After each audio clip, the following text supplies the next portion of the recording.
What's going on, guys? It's Corb here for AcousticWorld.net, and I want to go over a really common question that a lot of people ask themselves or ask their teachers when they're just starting out on particularly the acoustic guitar. And this question that comes up is, should I learn finger picking or should I learn flat picking first? Um, and if you're not aware of what the difference is, finger picking is when you pick the strings in, an alternating pattern, like like that on your guitar. Common examples are, Travis picking. Basically, you use a specific pattern to play like an undulating rhythm over each chord. And with flat picking, it's more common to just strum the entire chord or pick a note and strum down and do like an alternating up down strumming type rhythm.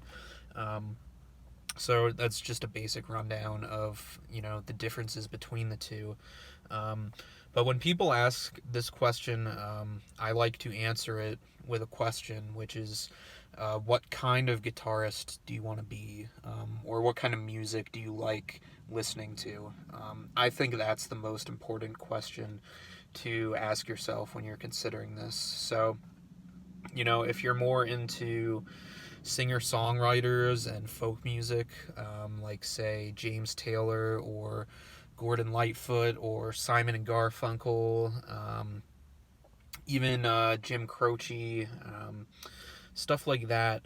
I think you'd be better off playing fingerstyle or finger picking starting out, because most folk songs that have kind of just one person playing accompaniment on the guitar, they mostly use fingerstyle or finger picking on the guitar. So if you listen to April Come She Will by Simon and Garfunkel would be a good example.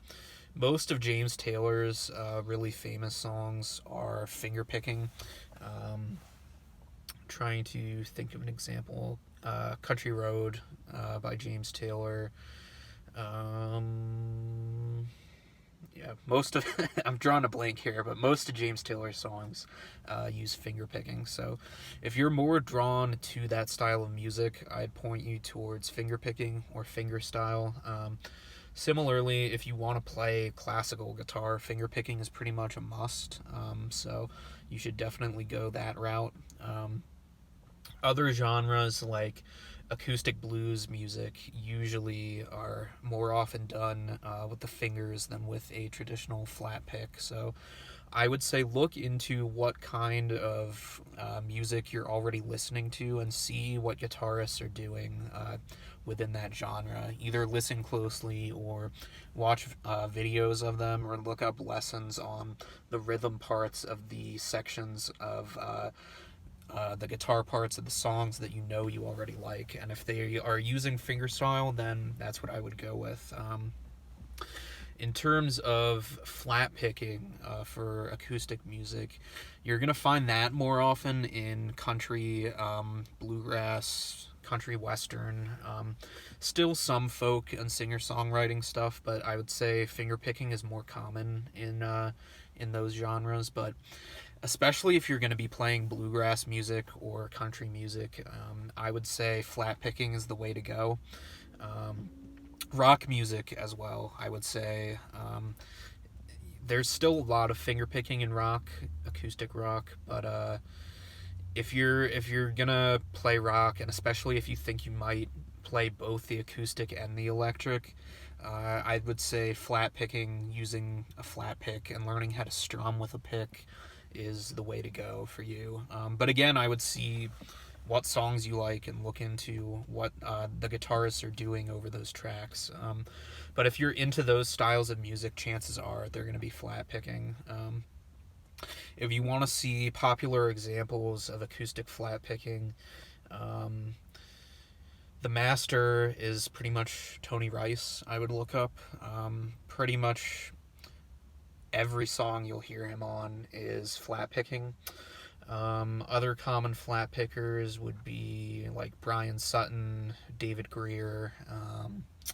Billy Strings would be a more modern one.